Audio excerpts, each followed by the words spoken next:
Hi, welcome to theAnalysis-news. I'm Paul J.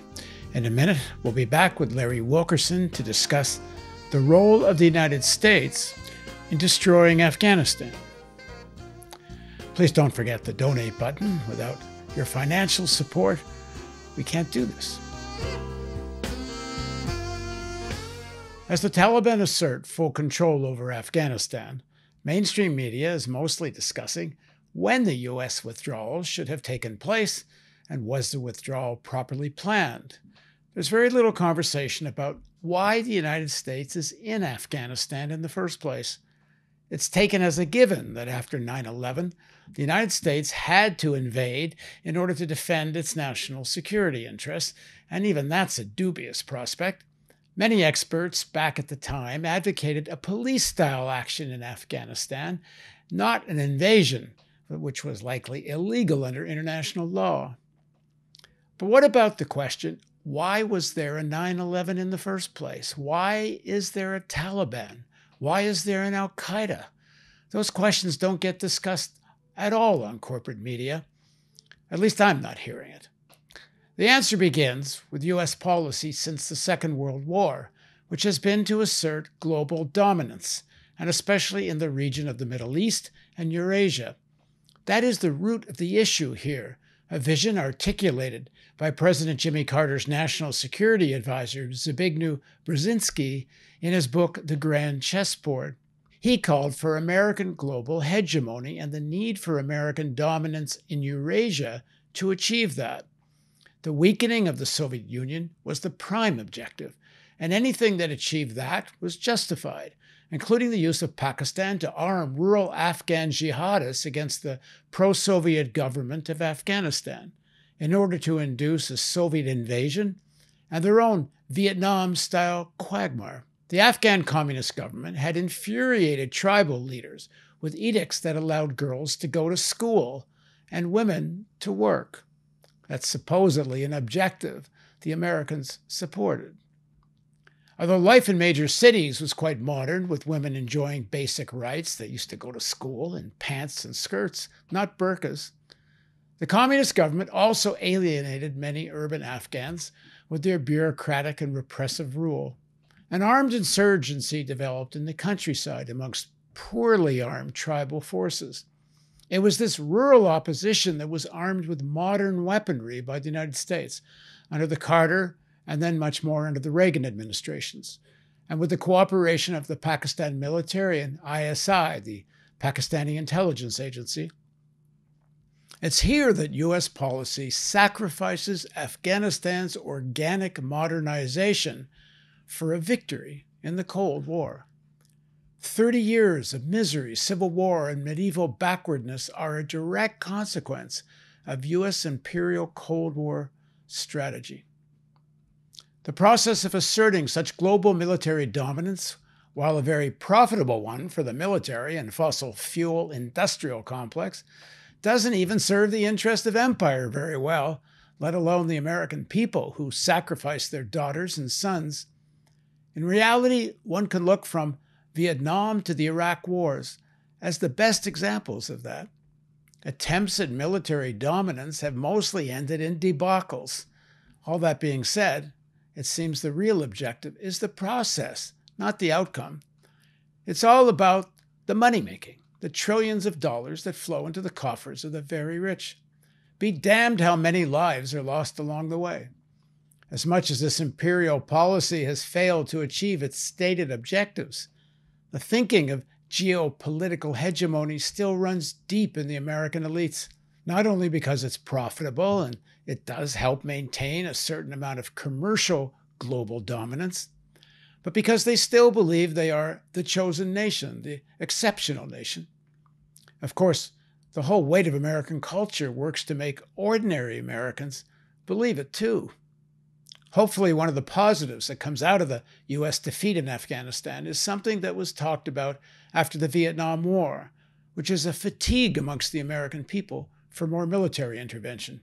In a 1997 document produced by the Project for a New American Century, written by a bunch of neocons that wound up running the Bush-Cheney foreign policy, they talk about this Vietnam syndrome, They even talk about the need for a new Pearl Harbor to energize American people to support military interventions. Well, they got their new Pearl Harbor on 9/11. It must be added that Senator Bob Graham, who was the chair of the Senate Intelligence Committee and co-chair of the Joint Congressional Investigation into 9/11, believed these attacks were allowed to take place and even facilitated by the Bush-Cheney White House. More on that another time.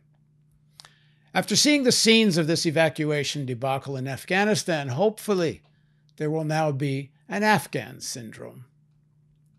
The U.S. did not fail at nation building in Afghanistan. It succeeded in nation destroying. The well-being of the Afghan people was never the American objective, and to blame the Afghans for a narco economy and the Taliban back in control is the height of hypocrisy. I think the U.S. and other NATO countries owe the Afghan people reparations. Now joining us to talk about the historical context and current situation in Afghanistan is Colonel Larry Wilkerson. He was the former Chief of Staff to Secretary of State Colin Powell. Thanks very much for joining us, Larry. Good to be with you, Paul. So that's my rant.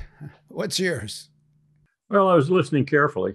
The historical scope that you just briefly touched on is a place where every American should go.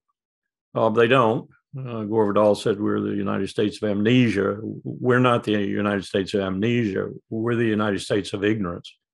Amnesia assumes that you once knew something and then forgot it. Mm-hmm. We never knew anything. The American people, since about 1970, have totally abandoned what Franklin warned them about, an empire, a republic, if you can keep it. We haven't kept it. We haven't kept it at all. People throw rocks at me all the time for blaming the American people. Well, I don't leave myself out of that.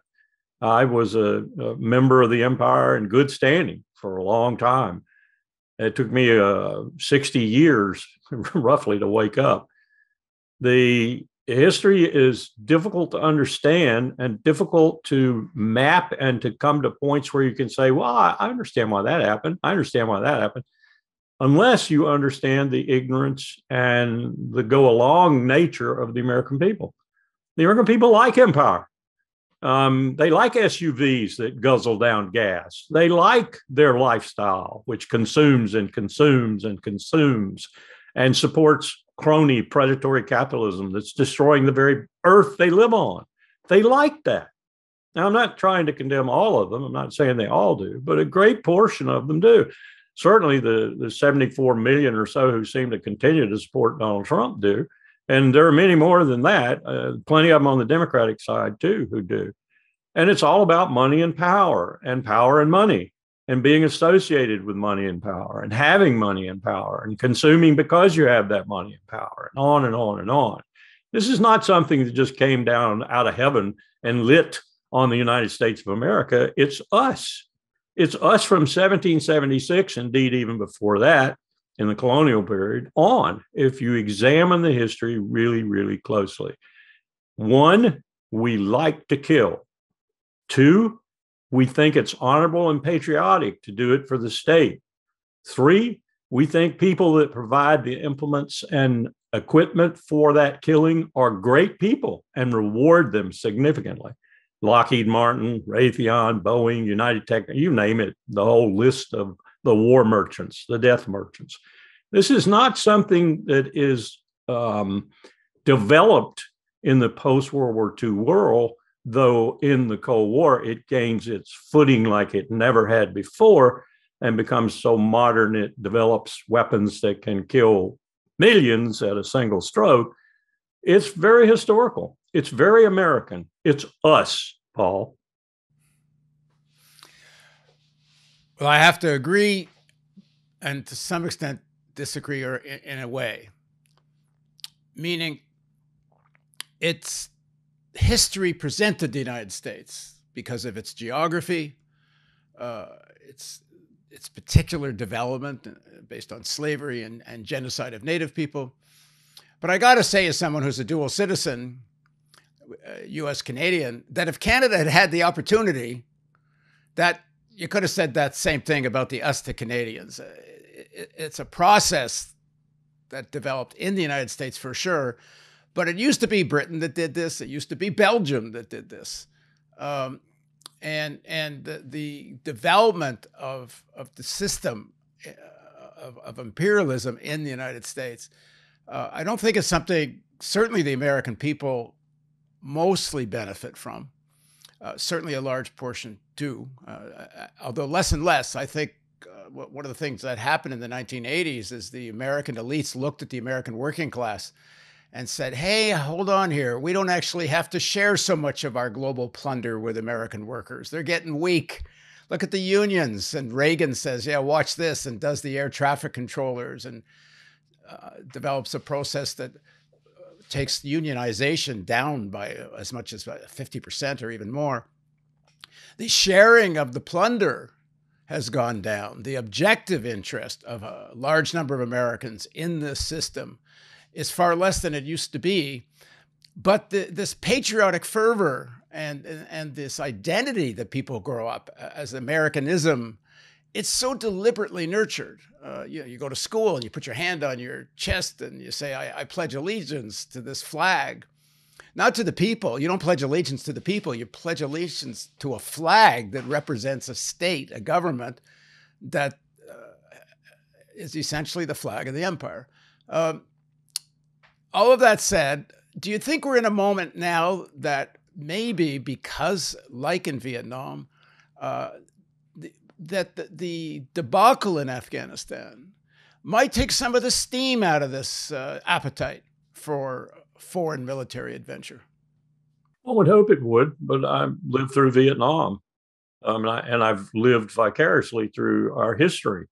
Everything from as Grant said, probably the most egregious war in our history, the war with Mexico, which was total aggression to aggrandize territory from Mexico, to the present situation. And I take exception a little bit to what you were sort of historically summing there. As Piketty has said, it's all about, in terms of human endeavor for almost 5,000 years in his book, Capital and Ideology, with an exquisite phrase, it's all about inequality regimes, whether it's serfdom and feudalism, or it's slavery, or it's colonialism. Those are terms we've come to apply without really thinking about what they actually mean to those inequality regimes throughout that 5,000 years. Well, now the inequality regime is predatory crony capitalism, and it's led by the United States, though China is nipping right at our heels to be the lead crony capitalist country, predatory capitalist country in the world. And what we've done with that system, unlike that of slavery or colonialism or feudalism before them both, is we are destroying the planet.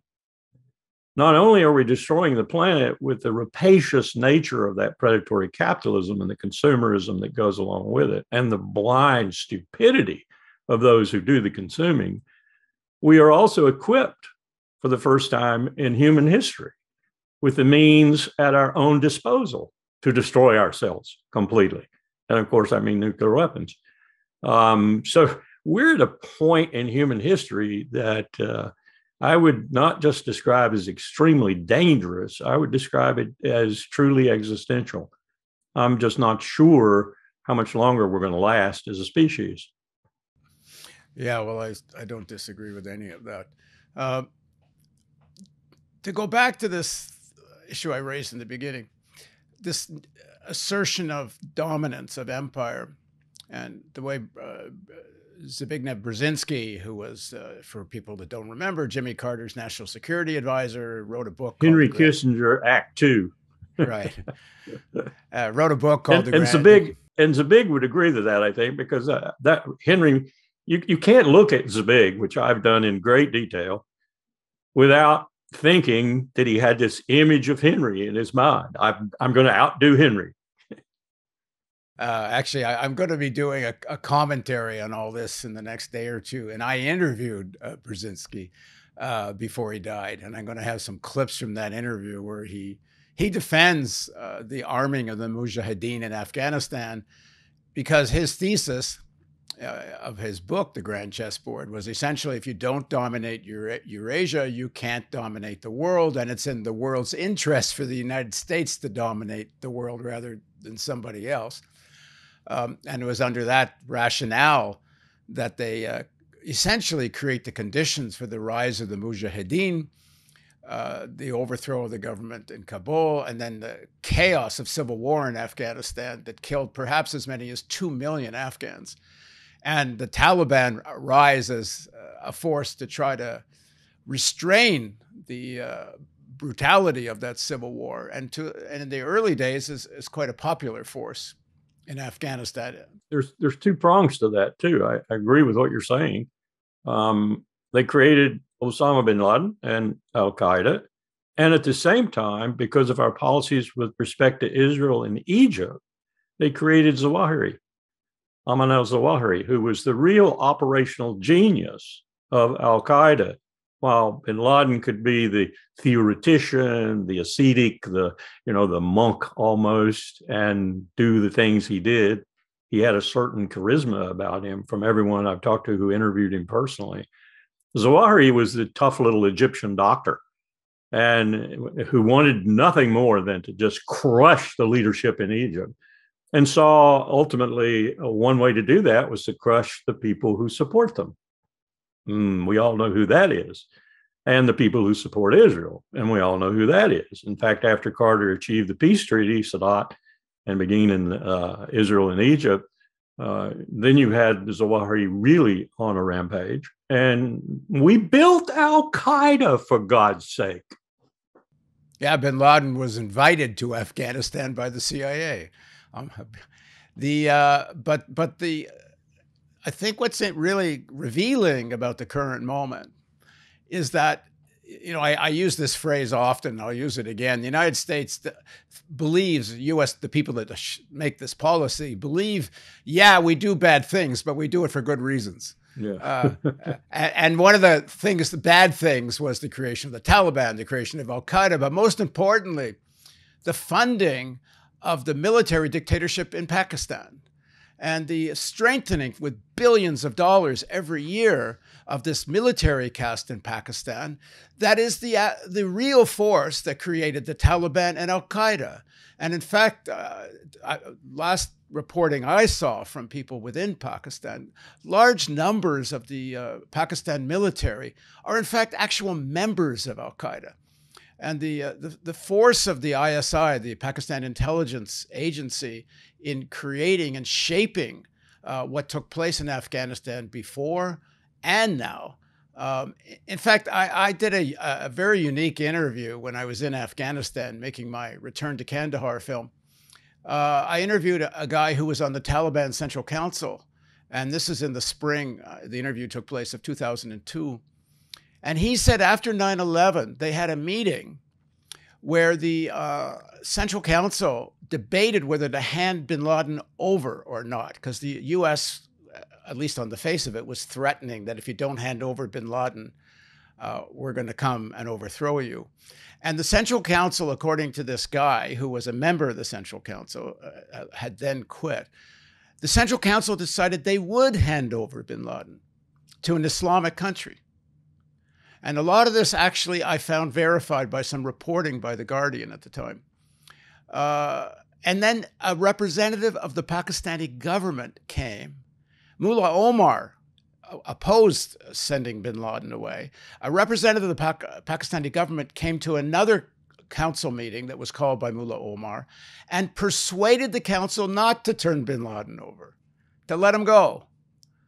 Pakistan has been engineering and manipulating this situation to a large extent. I wouldn't say the Taliban are their puppets, but Pakistan has enormous influence.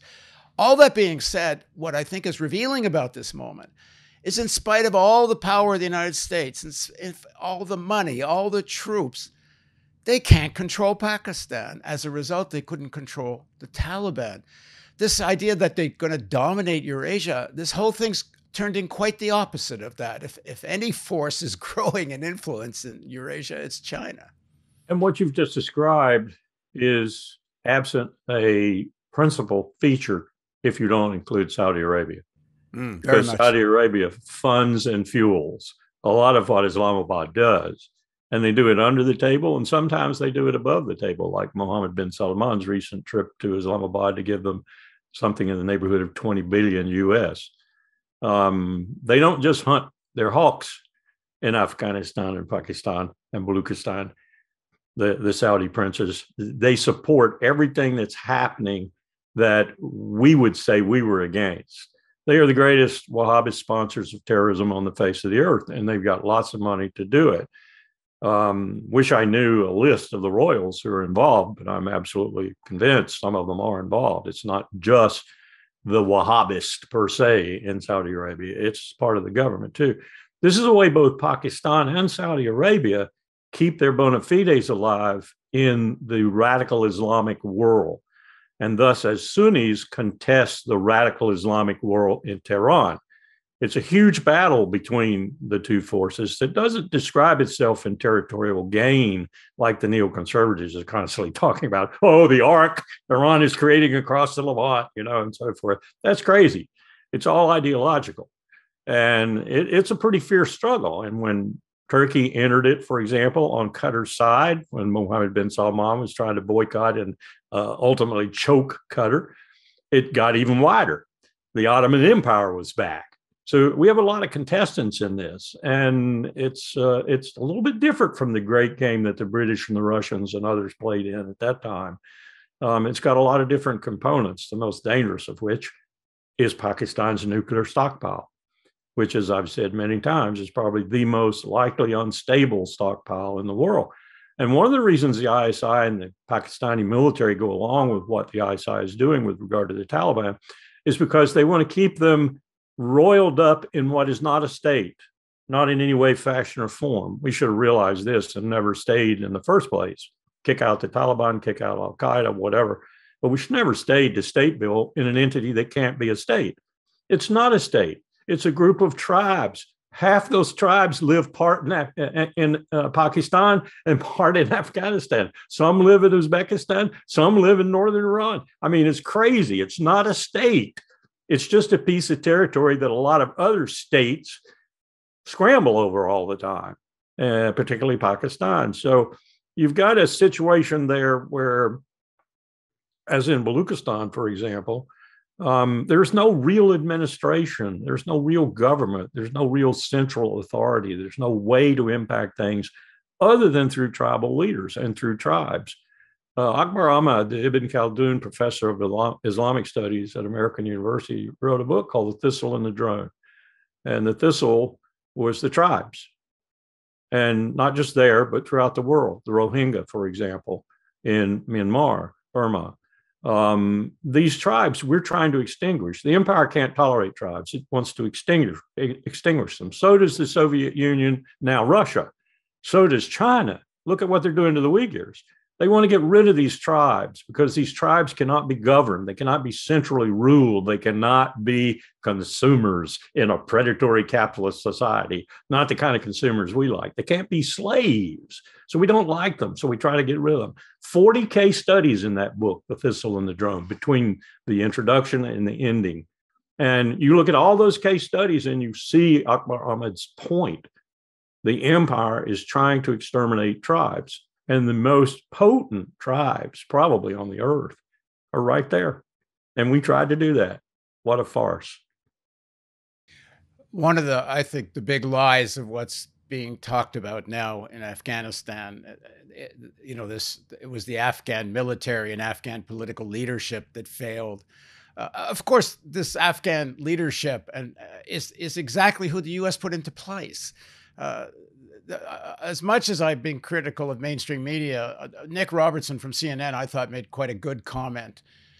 He said that after 9/11 and after the U.S. invaded Afghanistan, the demand of the Afghan people was, yes, get rid of the Taliban. And I was there in spring of 2002, and the Afghan people on the whole despised the Taliban and Al Qaeda. And it's part of the historical record that doesn't get talked about is the extent to which the elders in village after village were opposed to the Taliban and especially opposed to al-Qaeda. And they didn't like that the Taliban had made deals with al-Qaeda. And in fact, the response of al-Qaeda and the Taliban was to assassinate elders in the villages and assert their control. And this whole last 20 years has been a part of that process. But the development of Afghanistan as in a kind of normal development with a normal either capitalist economy or even socialist economy, because there were indigenous Afghan forces that wanted a socialist Afghanistan. It was tied to the Soviet Union at the time. It's certainly, I think, debatable how socialist the Soviet Union was at that point. But at any rate, there was a normal, natural course of events going on in Afghanistan that was, I think this is the most important thing, urbanization. The urban centers were starting to assert control. There was a modernization process. Even the Afghan monarchy was a modernizing monarchy. It wasn't trying to hang on to feudalism in Afghanistan. They were trying to modernize. When the governments, the communist governments took power in Kabul, some supported by the Soviet Union, some not. Eventually, they invited the Soviet Union in. But the process of modernization, which included girls going to school, women being able to work, starting to have more urban, modern values, that was a process that was happening relatively organically in Afghanistan. And that's the process that the United States stopped by arming the countryside, arming the mujahideen, arming this village ignorance. I don't know what else to call it. They allowed rural Afghanistan to dominate the urban centers and stop the kind of network. Like I made this film, Return to Kandahar. My co-director, Nelifar Pazira, when she went to school in the 80s in Kabul, she said people would have laughed if a girl showed up in a burqa. Burqas, you couldn't, burqas are when women would come in from the villages. You're describing, and I can't help but make this comparison because it's so potent. You're describing Iran. You're describing what the Shah was trying to do at the end, however much SAVAK, CIA trained SAVAK, and the CIA itself and Britain's intelligence services, and I'm sure others, subverted that. The White Revolution and the Shah's attempt to fund that revolution to the point that it would be effective in Iran was aimed at the same thing. And what you're describing about Afghanistan being the way it was at the time before the Taliban and others got in and corrupted it was pretty much the way Iran was. What did Jerry Ford and Henry Kissinger do? They went to the Saudis and to OPEC and they got them to not raise the price on oil, which the Shah was counting on for funding his White Revolution. And he was furious, and I don't blame him, because we killed that rise in price that would have funded that revolution in Iran. Now, there's no guarantee that the Shah would have had any more success with that than he did with previous attempts to modernize, but at least he was modernizing, and at least he was open to the West and to the better part of the West. Our education, our culture, and so forth, that's not corrupted by guns and movies that kill everybody on the scene and so forth and so on. So you're describing what was happening in a lot of these, again, tribal areas and places where that was the dominant cultural architecture, if you will. Afghanistan, the same thing with a little bit deeper, perhaps, history and trouble. But we thwarted that. That's what the empire does. The empire does not want this to happen. The empire wants vassals. The empire wants people who are readily accepting of its writ, won't contest that writ, don't dispute anything the empire wants to do in any significant sort of way, certainly not in a military way. And what is it these people are doing who are, quote, terrorists, unquote, but attempting to respond to the empire's high-tech weaponry with what is low-tech but effective, as we've just seen in Afghanistan, for them. This is another point that Akbar Ahmed makes, and other scholars have made too. The old adage about one man's terrorist is another man's freedom fighter is a little bit too easy to roll off the lips, but there's a lot of truth in it. If I'm standing out there in Palestine, for example, and I'm looking at one of the most modern militaries in the world, supported by the greatest military power on the face of the earth, almost without question, what am I going to do? I'm either going to kneel and be a slave for the rest of my life, or be worse, killed, and that's a good possibility in Israel now, or I'm going to contest it. And the only way I can contest it is some form of what will be called terrorism when I do it. That's what we've created in the world.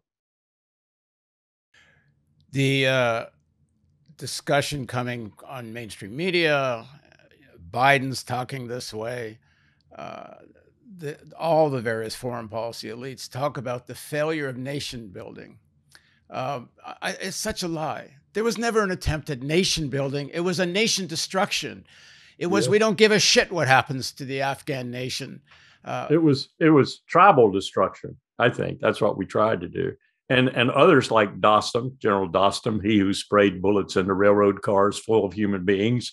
And even to a certain extent, the line of Panjshir, Massoud, who was combating all of them at one point in time, trying to take over Kabul, trying to take over Afghanistan. One wonders what would have happened had he actually succeeded. All of those people were contesting a state, if you will. And it goes all the way back to the British and to the Russians and others. Afghanistan is not a state. There's no way you can look at it and draw with a pencil on a map or any other way, conceive it as a state. It's a collection of tribes. Many of those tribes live in other, quote, states, unquote, whether it be Iran, Pakistan, Uzbekistan, or whatever. And they travel across borders as if they weren't there. As well they should, because that's 1,000 years of history. What was it? Was it Alexander who said it's easy to come into Afghanistan, but very difficult to leave? Yeah, well, he didn't have to worry about getting into a landlocked country the way we did. It's not exactly easy to get in if you're a modern military power like we are. But there's something in that. You're not going to leave the way you came in, because it isn't what you think it is. It's very different. The other thing that's not getting talked about hardly at all, and is so at the heart to a large extent of what is being fought for here, and that's the poppy trade. The drug industry in Afghanistan is probably the most important part of the GDP. I've seen all kinds of different numbers estimated, but there's not a heck of a lot other economy going on other than foreign aid. And while the Taliban did at one point close down the poppy trade before they were overthrown, they certainly picked it up again, apparently, and it's now their main source of financing. Apparently, one of the reasons why they've had such success in the last few weeks, of course, it's not really last few weeks, they've been preparing for this for months and years even, is they simply, one, paid their soldiers, whereas a lot of the Afghan army, national army, wasn't getting paid, and in the last few weeks apparently wasn't even getting fed. But they also went around in the last few months offering money to people like Dostum's militia, to troops, to lower level officers. Well, where's all this money coming from? I mean, the Taliban seem to have unlimited funds. Well, one's got to be poppies, and perhaps also Pakistan. You see the young lady, 2 tours in Afghanistan, soldier, I think. I don't think she was a Marine. I think she was a soldier. But anyway, she wrote a piece. It was a brilliant piece, really, visceral, gut level piece. And she talked about the different policies that even she saw in the 2 years, not back to back, but different years she spent in Afghanistan. One time, we're eradicating all the poppies. Then we realized we were making the tribal leaders really angry and the farmers really angry. So we quit eradicating the poppies and we started giving them fertilizer. And we gave them fertilizer in order to grow other crops. Well, what they did was sell the fertilizer to the Taliban, and the Taliban used the fertilizer to make IEDs. Then she talks about batteries, how we threw away all the batteries. They picked up the batteries. The batteries still had a little bit of power left in them. And hooked up in series, they had enough power to explode an IED. So they got their explosive power for the IEDs. They also stole cell phones. I mean, she goes through all the things, the idiotic policies that each of the generals, and let me emphasize, each of the generals, we weren't in Afghanistan for 20 years.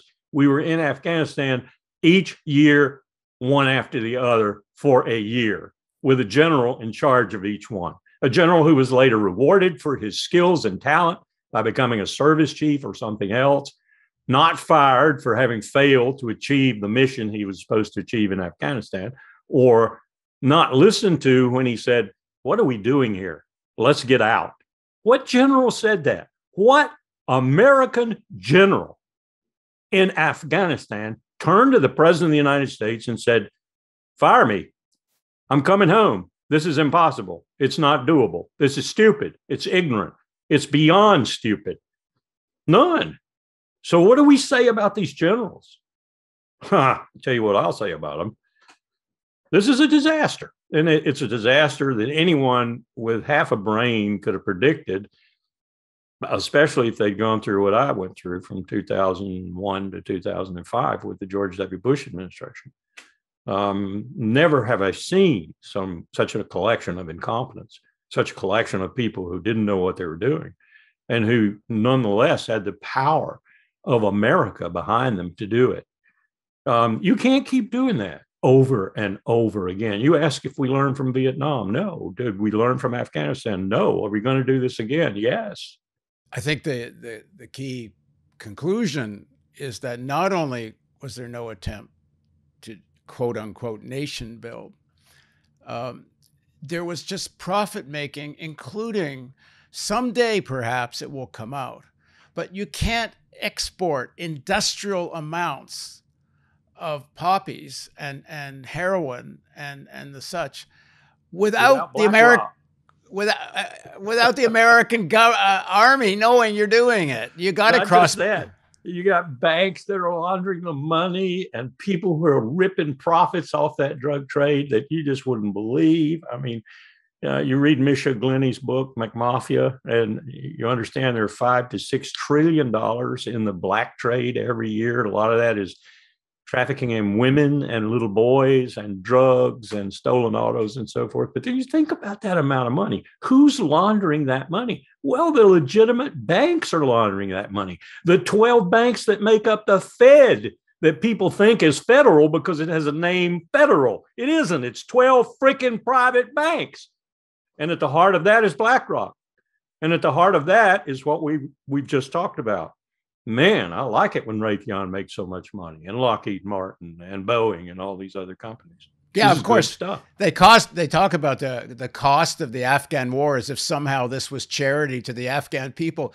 Well, who the hell were they? Who were they paying all this trillions of dollars to? What a pittance went to the Afghan people. The rest goes to the manufacturers of the military equipment and so on. Thieves of state is what Sarah Chayes called it in her book. Thieves of state. The only thing she got wrong in there, but she's not really talking about the Afghan state as much as she is her own state. Well, just to conclude, I don't know if we're going to agree on this next thing or not, but here's what I think. What needs to be done now is, one, America, the people, the elites to whatever possible, at least those of us that can, have to acknowledge the real history of the Afghan war, why it's been not just a disaster for Americans, which to me is the least of the issue. It's destroyed Afghan society. And it's destroyed the school system, the medical system. It's destroyed the lives of so many Afghan kids. Throw in there Syria, throw in there Iraq to a certain extent, throw in there Libya. There's been country after country destroyed by the same set of policies, essentially. But for now, I want to talk about Afghanistan. I think the United States, number one, owes Afghanistan reparations.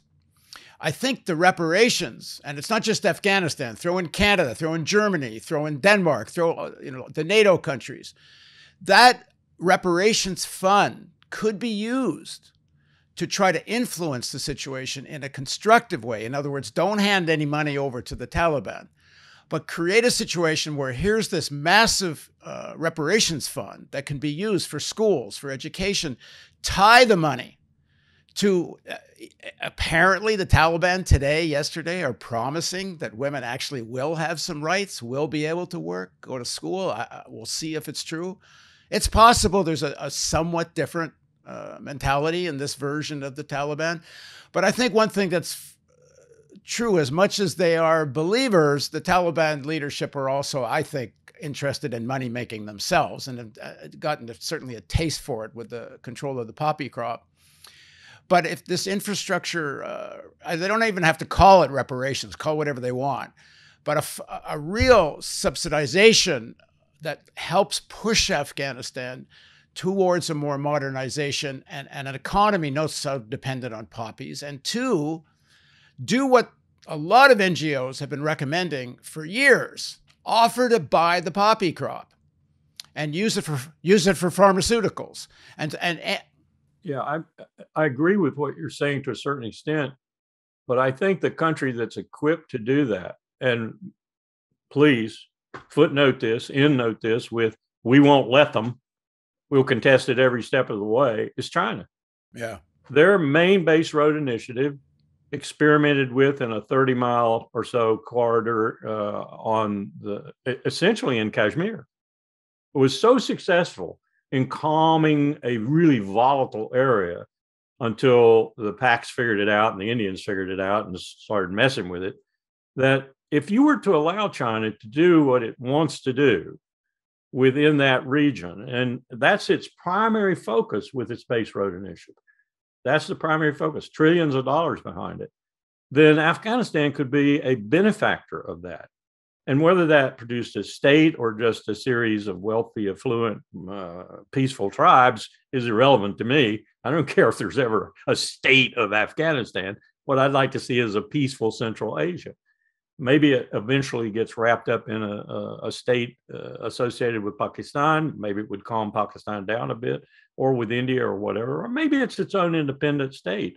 That's hard for me to imagine given its history, but the Chinese are better equipped to do this. Plus, they got the money, and they have the relationship with Pakistan. Yes, and they have the fear that the Taliban and Pakistan, their partner in crime, might someday look at the Uyghurs with a way that they don't like them looking at them. That is to say, they're Muslims, and they're Muslims who could join the Islamic hordes, etc. They certainly demonstrated that capacity to a certain extent coming into Syria through Turkey. And the fighters, 14,000, 15,000 of them. And now they're returning home, much to the Chinese chagrin, because they're battle hardened and they're trained and so forth and so on.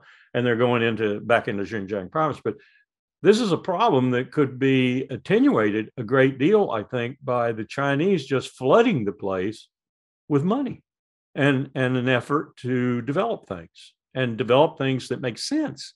Yeah. Not drugs, but develop farming, develop industry, develop hydrology, everything about Afghanistan and about that region. Uzbekistan, no great sheikhs either. Develop it all. There's a tremendous strategic asset, which is Afghanistan. They're calling it the Saudi Arabia of lithium. The development of new modern batteries is going to be all about. And who knows what else might be available there and what Chinese money might attract to that availability. But we'll be scared to death of it. Oh, the Chinese are making inroads on Europe. Oh, the Chinese are going to strip Turkey away from NATO. Oh, the Chinese are going to do this. The Chinese are going to do that. We'll work with them. Blinken, get your ass over to Beijing and get with Wang Yi and do something positive instead of talking every day about war with China. So then the last point we can talk about, because to do what you're saying, there has to be a demand from the American people to get U.S. foreign policy out of the hands of the military arms manufacturers and the fossil fuel companies, because that's where the opposition comes from. Yes, and it's going to continue to come from there. And it's got to be beaten back. And the only power I see with the composite necessity and energy and power to defeat them ultimately is the people. Democracy is what I'm saying. And yet I don't see it working. All I see is the people continuing to do whatever. I'm looking at the price of gas. They're gouging everybody right now. Gouging everybody. ExxonMobil, the Seven Sisters. I was working on a piece on that the other day. The Seven Sisters, the oil company. They're still doing it. They're still doing it. And at the same time, they're destroying the planet. And they're going to keep doing it until someone stops them. And it's not going to be the Congress. It's not going to be the president. It's not going to be the military. It's not going to be any of that. The only thing with the composite power to stop them is the people. And I don't see it happening. Well, let's hope it does, because if it doesn't, we ain't going to have many people around on this planet. No, there certainly ain't going to be much of a democracy left either. All right. Thanks for joining me, Larry. Surely. Take care. And thank you for joining us on theAnalysis.news. Once again, we need your financial support with donations. We need your help growing, getting more people involved. So that means subscribing and sharing the stories. And most importantly, get to our website and sign up on the email list. Thanks very much.